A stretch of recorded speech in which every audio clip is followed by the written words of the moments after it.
Hi hello అందరైతే ఎలా ఉన్నారు కింద కామెంట్ చేయండి.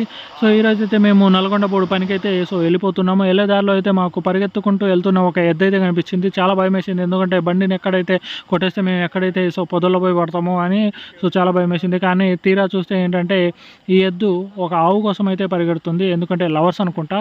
సో ఆ ఆవేమో ముందల పరిగెడుతుంది, ఇదేమో వెనకాల పరిగెడుతుంది. సో ఆవు పోయి ఏంటంటే అడవుల్లోకి వెళ్ళిపోయింది. ఈ ఎద్దేమో కూడా దాని వెంటనే పరిగెత్తుకుంటూ వెళ్ళిపోయింది.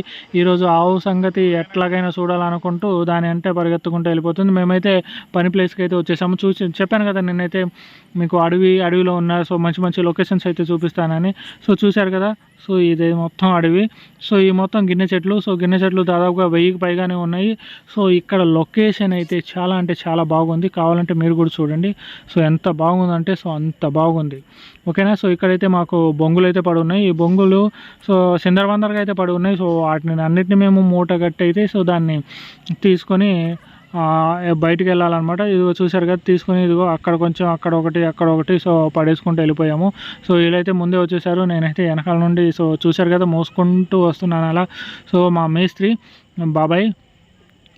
ఇక్కడ ఫస్ట్ అయితే అక్కడ చూశారు కదా కంచె అయితే పీకేయాలి. దాని తర్వాత దాని చుట్టూ అయితే ఒక గుంత లెక్క చేసుకోవాలి. దాని తర్వాత గుణపంతో 3 రంధ్రాలు అయితే చేసుకొని అవి బొంగులు ఉన్నాయి, అవి నాటుకోవాలి. ఇక్కడ మనోడు ఏం చేస్తుండంటే అది చెట్టు అనేది వంకరగా ఉంది, దాన్ని స్ట్రైట్గా చేసేసి దాని చుట్టూ 3 గుంతలు వేసి 3 బొంగులు అయితే పాతేసిండు. 3 బొంగులు పాతేసిన వెంటనే మన ఊళ్ళో ఉన్నారు కదా పిన్నులు అవుతారు. వీళ్ళు ఏంటంటే వాటి చుట్టూ పెండలు అయితే కడుతున్నారు. ఓకే. 3 వైపులా పెండలు అయితే కడుతున్నారు. ఆ పెండలు కట్టిన తర్వాత దాని చుట్టూ ఇంకొక 3 బొంగులు వేసి కట్టేసి ఆ పెండల్ని కట్టేసి దాని మీద మేము కంచె అయితే వేస్తాము. ఓకే. చూశారు కదా ఫస్ట్లో వచ్చినప్పుడు కంచె అయితే ఎలా వేసామో అలా అయితే వేసాము. ఇక్కడ బాబాయ్ చూడండి. బాబాయ్ కూడా చుట్టూ అయితే పెండలు అయితే కడుతూ ఉన్నాడు. బాబాయ్ మధ్యలో జోకులు వేసుకుంటూ, ఇదిగో శివ కూడా జోకులు వేసుకుంటూ కడుతున్నాము. చివరికి భోజనం టైం అయిపోయింది. భోజనం అంటే ఏదో మధ్యాహ్నం తినేది కాదు ఇది. ఇది 10-10:30కు ఆ టైంలో తింటాం, ఎందుకంటే మార్నింగ్ తినుకోకుండా అయితే వచ్చాము కదా. ఇక్కడైతే తింటూ ఉన్నాము. ఇక్కడ బాబాయ్ అంటుండు నాది వంకాయ కూర అని చెప్తుండు. దాని తర్వాత పక్కనే శివ ఏం చెప్తుండంటే నాదైతే ఏంటి ఆవకాయ పచ్చడి అని చెప్తుండు మనోడు. ఆవకాయ పచ్చడి కావాలంటే వేసుకోండి. ఇప్పుడు నా చూపిస్తున్నా గోంగూర పచ్చడి. ఏం చేద్దాం. గోంగూర పచ్చడి అయితే ఉంది.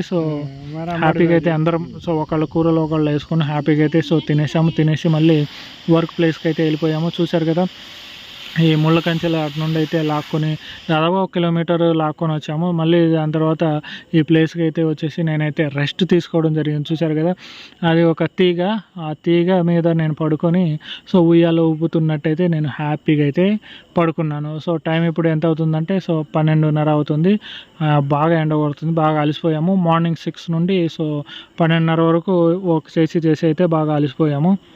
దాని తర్వాత వచ్చేసరికి 12:30కి అయితే ఇంటికి వెళ్ళిపోయి మళ్ళీ 3ంటికి అయితే మేము మళ్ళీ తిరిగి వచ్చి పెండలు అయితే నరుకుతున్నాం. పెండలు నరికేసి ఆ ముళ్ళ కంపలు కూడా నరికేసి అయితే పెట్టేసి మళ్ళీ రిటర్న్ అయ్యాము. ఈ వీడియో కనుక మీకు నచ్చితే లైక్ చేయండి, కానీ ఎవరికి లైన్ వేయొద్దు. సబ్స్క్రైబ్ చేయండి కానీ సారా తాగొద్దు. షేర్ చేయండి కానీ స్మోక్ చేయొద్దు. కామెంట్ చేయండి కానీ మీ మీద బ్యాడ్ కామెంట్స్ వచ్చేలా మీరు ప్రవర్తించొద్దు. ఓకేనా. ఇదైతే అందరికీ షేర్ చేయండి. Thank you.